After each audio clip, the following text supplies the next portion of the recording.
The sun blazed down mercilessly on the open plains, turning the tall grasses into a sea of golden fire. A lone cowboy rode slowly, scanning the horizon with a practiced eye, his horse's hooves kicking up small clouds of dust with each step. The wind carried a faint scent of smoke and earth, and something in the air made him uneasy.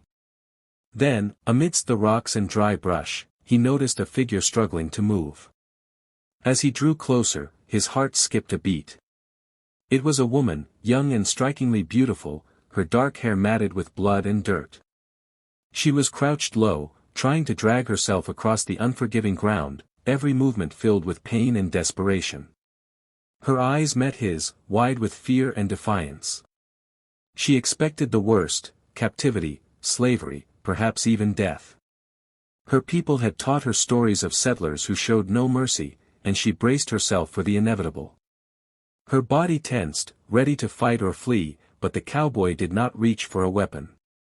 Instead, he dismounted slowly, his hands empty, moving deliberately so as not to scare her further.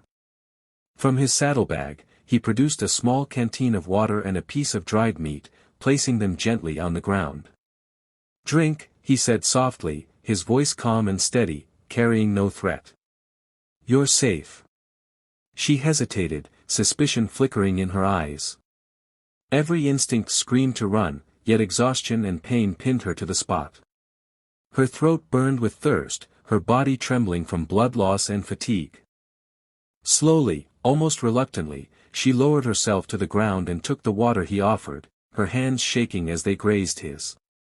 The cowboy watched silently, his gaze kind but unwavering, giving her the space to decide her own fate. After drinking, she accepted the food, still keeping a wary distance. He knelt beside her, examining the deep gash on her arm, and with careful, deliberate motions, began cleaning and bandaging the wound. She flinched at first, then relaxed slightly as his touch proved gentle, his words patient and reassuring. Each movement, each small act of care, chipped away at the wall of fear she had built around herself. By the time the sun dipped low, casting long shadows across the plains, she allowed herself to be helped to her feet. Her trust was tentative, fragile, but it existed. For the first time in days, she felt a flicker of hope. The cowboy led her toward a small shelter nestled among the rocks, and she followed, still cautious, still wary, but unable to deny the strange comfort of his presence. She expected slavery, chains, and cruelty, yet here she was, walking beside a man who offered only kindness. The cabin was small and weathered, tucked between jagged rocks that offered both shelter and privacy. Inside, the Apache woman sat on a rough wooden stool, her eyes never leaving the cowboy as he worked silently by the fire, preparing food and tending to her bandages. Every movement he made was careful, deliberate, respectful, and yet she remained tense, her fingers brushing the hilt of the knife she kept at her side. She had been taught never to trust strangers, never to lower her guard, and yet the way he moved, the calm steadiness of his presence, made her question her instincts. She wanted to speak, to test him, to see if he was truly harmless, but words felt dangerous. Instead, she watched him, noting how he never looked at her as a possession or a prize, but as a human being. When he finally handed her a bowl of soup, she hesitated, staring at it as if it could be poisoned, before swallowing carefully, savoring the warmth that spread through her body. It was a small comfort, but a comfort she had not felt in days. "You don't have to stay," he said quietly, breaking the silence. "You can leave any time." The words were almost unbelievable.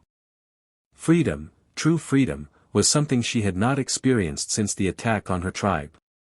She searched his eyes for deception but found only sincerity. Still, fear lingered, coiled tight inside her chest, and she shook her head slightly, unwilling to believe in kindness so freely given. As evening settled over the plains, the cabin grew quiet, save for the crackle of the fire. She stayed alert, listening to every creak of the wooden floor and every whisper of wind against the walls. Then, suddenly, a sharp noise echoed outside, a branch snapping underfoot, and she froze, heart pounding. Without a word, the cowboy moved in front of her, hand on the handle of his knife, eyes scanning the shadows beyond the cabin walls.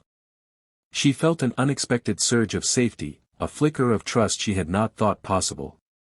The moment passed, the danger unseen, and he returned to his place beside the fire. She exhaled slowly, a mixture of relief and disbelief.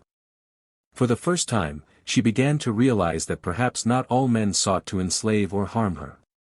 Perhaps some could be trusted, even respected. The thought was both thrilling and terrifying, shaking the foundation of everything she had believed about the world beyond her tribe. That night, as she curled up on the simple bed he had prepared, she felt a strange warmth, a sense of being seen and protected, yet still free. And though she would not admit it aloud, for the first time in a long while, fear and hope existed side by side in her heart. The days passed slowly, each one blending into the next, marked by the rising and setting sun over the endless plains.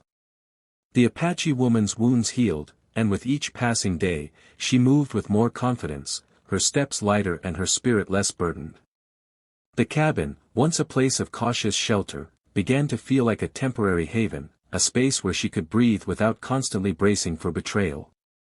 She found herself observing the cowboy more closely, noticing the way he handled the smallest tasks with care, the quiet patience in his actions, and the subtle way he respected her independence. Gradually, walls she had built so high began to crack. At first, it was small gestures. He taught her how to light a fire properly, showed her which herbs could soothe aches, or how to track animals without being seen. Then, late in the evenings, when the wind whispered against the cabin walls, she began sharing stories of her family and her tribe, her voice tentative, filled with longing and sorrow. He listened without interruption, without judgment, offering only gentle understanding.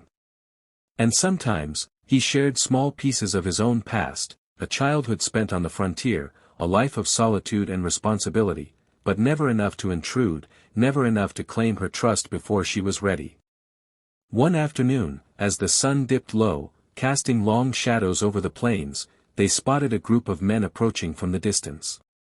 Their presence brought immediate tension, and the Apache woman's hand went to her knife, instinctively ready to flee or defend herself.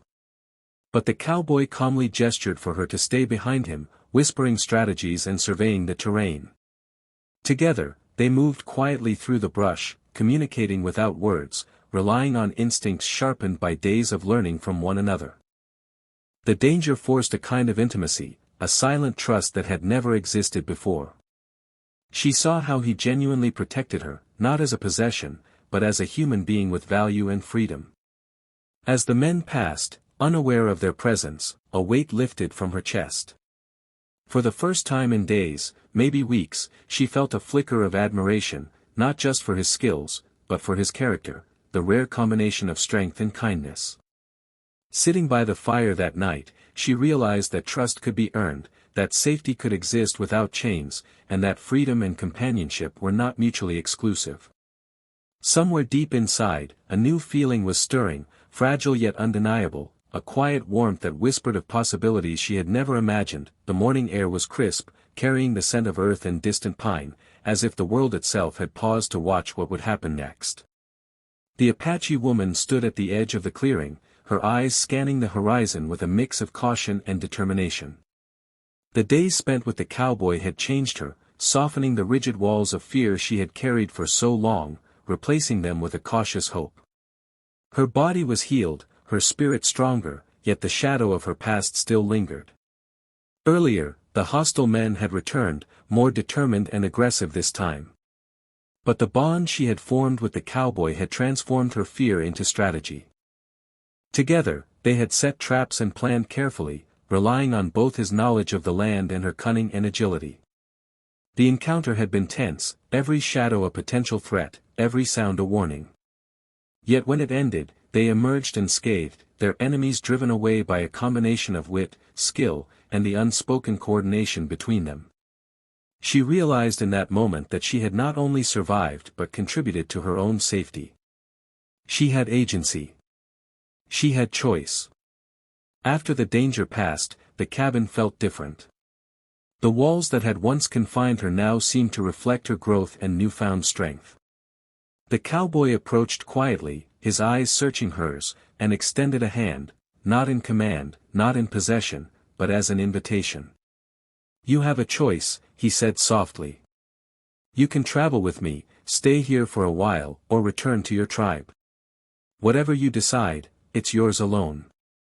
She studied him, her heart racing with emotions she had never allowed herself to acknowledge: gratitude, admiration, and a quiet, unexpected fondness. She thought of her people, the family she longed to see, and the freedom she had fought to reclaim. She thought of the trust he had earned, the care he had shown without expectation, and the strength he had helped her find within herself. After a long pause, she nodded, a decision clear in her eyes. She would return to her tribe, carrying with her the lessons of survival, resilience, and the memory of a man who had offered kindness when the world had only known cruelty. They parted with a mutual understanding, a quiet respect that needed no words.